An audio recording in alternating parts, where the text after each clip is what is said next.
Ancient Egyptians were obsessed with beauty, cleanliness, and appearance in ways that would make modern beauty influencers jealous. Both men and women spent hours on their appearance daily. They bathed multiple times a day using natron, a natural salt with cleansing properties. They shaved their entire bodies, including their heads.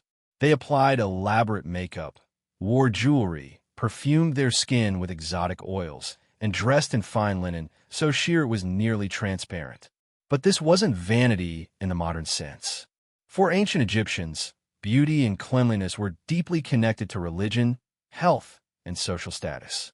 Looking good meant you were clean, civilized, and favored by the gods. Looking dirty or unkempt meant you were poor, barbaric, or diseased.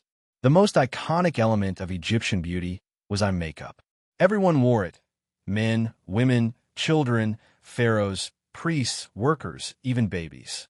The distinctive, thick black lines extending from the corners of the eyes weren't just cosmetic. They had practical and religious purposes. The makeup protected eyes from the harsh desert sun by reducing glare, killed bacteria preventing eye infections, which were common in Egypt, and invoked the protective power of the gods Horus and Ra, whose eyes were sacred symbols. Ancient Egyptians believed that wearing eye makeup made them look like the gods, and looking like the gods brought divine protection. Tomb paintings show everyone from powerful pharaohs to simple farmers wearing elaborate eye makeup. It was universal, crossing all social classes and genders. If you could afford it, you wore it. And even the poorest Egyptians found ways to make simple versions. This wasn't fashion. This was life. The eye makeup ancient Egyptians wore was called Kohl, a black powder made from ground galena, a lead-based mineral, mixed with oils or fats. Despite containing lead, which we now know is toxic, Kohl actually had medical benefits that ancient Egyptians discovered empirically through thousands of years of use. Modern scientific analysis has revealed that the lead compounds in Egyptian Kohl stimulated production of nitric oxide in skin cells around the eyes. This boosted the immune system locally, helping fight bacterial eye infections which were epidemic in ancient Egypt due to sandy, dusty conditions and flies carrying disease. Ancient Egyptians didn't understand the chemistry, but they knew empirically that wearing Kohl protected their eyes. They also used green eye makeup made from malachite, a copper-based mineral, which had similar antibacterial properties. Black Kohl was applied to upper and lower lids and extended in dramatic lines toward the temples, creating the distinctive cat eye look associated with ancient Egypt. Green malachite was applied to lower lids or used as eyeshadow. The application process was an art form. Kohl was stored in decorative pots or tubes made of stone, wood, or precious materials. Applicators were thin sticks made of wood, bronze, or even ivory for the wealthy. Women and men alike would spend significant time each morning carefully applying eye makeup using small bronze mirrors, aiming for perfect symmetry. The eyes were considered windows to the soul and representations of divine power. The eye of Horus, one of ancient Egypt's most powerful protective symbols, was directly inspired by the made-up eye. By painting their eyes to resemble divine eyes, Egyptians believed they gained supernatural protection against evil, disease, and the evil eye, a curse caused by jealous glances. One of the most surprising aspects of ancient Egyptian fashion was the universal practice of head shaving followed by wig wearing. Men, women, and children of all social classes shaved their heads completely bald. Why? Hygiene and practicality. Egypt's hot climate made hair uncomfortable and sweaty. More importantly, shaving prevented lice and other parasites, which were serious health problems in the ancient world. Being bald was clean and civilized. But Egyptians didn't stay bald. They wore wigs.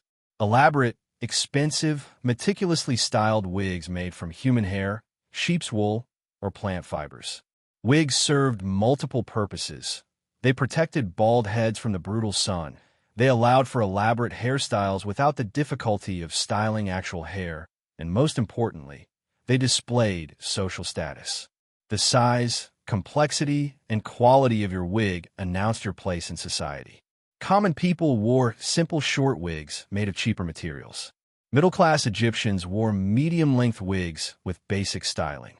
Nobles and royalty wore enormous, elaborate wigs that could weigh several pounds, made from the finest human hair, often imported, styled in complex braids, curls, and layers, and sometimes decorated with gold ornaments, beads, and even scented wax cones that melted slowly, releasing perfume.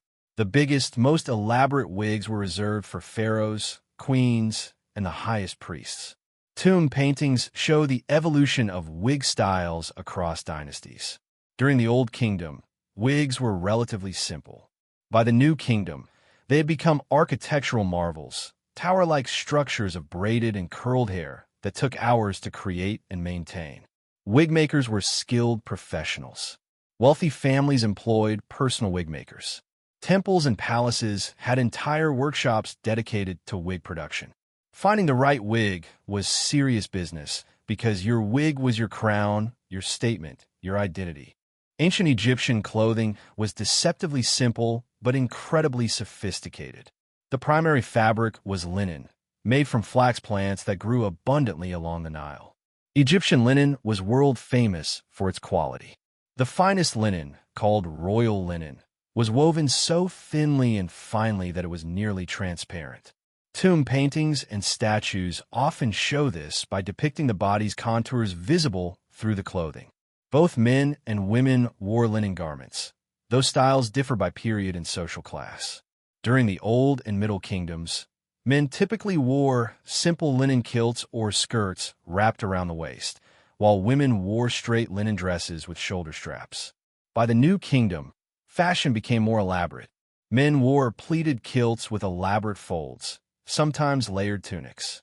Women wore pleated dresses that draped elegantly, often with intricate pleating that required hours of careful preparation. The pleating was achieved by folding damp linen in precise patterns and weighting it down to dry, creating permanent pleats. White was the most common color because undyed linen was naturally white or cream. White symbolized purity and cleanliness. However, wealthy Egyptians had access to colored and decorated clothing. Red, blue, green, and yellow dyes were available, though expensive. Jewelry was essential to Egyptian fashion. Everyone who could afford it wore jewelry. Necklaces, bracelets, anklets, earrings, rings, and elaborate pectorals. Materials range from simple copper and faience for common people to gold, silver, and precious stones like turquoise, carnelian, and lapis lazuli for the elite. Jewelry wasn't just decorative. Different pieces had protective and religious meanings. The ankh symbol represented life. The scarab beetle brought rebirth. The Eye of Horus offered protection. By wearing these symbols, Egyptians literally wore their faith and hopes on their bodies. Cleopatra VII, Egypt's last pharaoh, was legendary for her beauty and seduction of Julius Caesar and Mark Antony. But ancient sources, including Roman writers, suggest she wasn't conventionally beautiful by Greek or Roman standards. Her power came from her intelligence, charisma, voice, and yes, her elaborate beauty routine, which she used strategically. Cleopatra's beauty regimen was extensive and time-consuming. She bathed in milk and honey, which modern dermatologists confirm would have moisturizing and gentle exfoliating properties. She used almond oil, castor oil, and olive oil to moisturize her skin. She applied face masks made from natural ingredients including clay from the Nile, ground almonds, and honey. Her signature scent was a custom perfume, probably based on myrrh, frankincense, and rose oil, which she had manufactured in her own perfume workshops. Ancient sources describe her arriving to meet Mark Antony on a ship with purple sails drenched in such strong perfume that the scent reached shore before the ship did. This was psychological warfare through scent. For makeup, Cleopatra would have worn the traditional Kohl makeup, but in the Ptolemaic period, influenced by Greek culture, Egyptian makeup had evolved to include more subtle applications and additional cosmetics. Rouge made from red ochre for cheeks and lips. Henna for decorating hands, feet, and possibly dyeing hair. Her cosmetic arsenal was stored in elaborate boxes and jars made of alabaster, gold, and precious materials.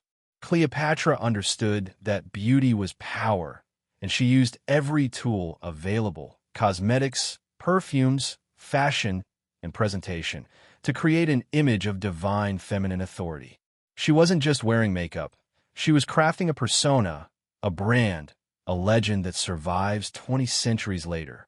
Why do ancient Egyptian beauty practices still matter today?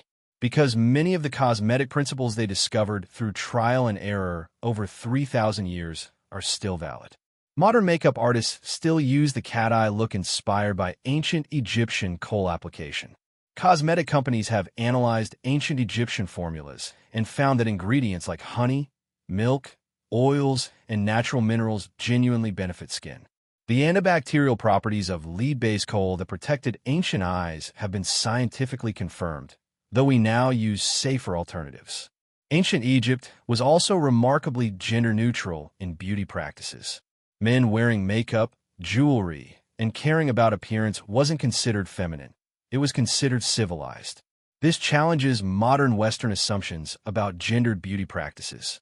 Perhaps most importantly, ancient Egyptian beauty culture shows that caring for appearance isn't shallow vanity, but can be connected to health, religion, culture, and self-respect. Ancient Egyptians understood that how you present yourself affects how you feel and how others perceive and treat you. 3,000 years before self-care became a buzzword, Egyptians practiced elaborate daily routines of bathing, grooming, makeup, and dressing as essential to physical, mental, and spiritual well-being. Museums worldwide display ancient Egyptian cosmetic tools, bronze mirrors, Kohl applicators, perfume jars, jewelry, and even preserved cosmetics. These aren't just artifacts. They're evidence of a civilization that elevated beauty to an art form and understood that appearance, health, religion, and social order were interconnected. When we apply eyeliner today or use moisturizers and perfumes, we're participating in beauty practices refined over millennia. Cleopatra would recognize our makeup routines and approve. Ancient Egyptian fashion and beauty aren't ancient history.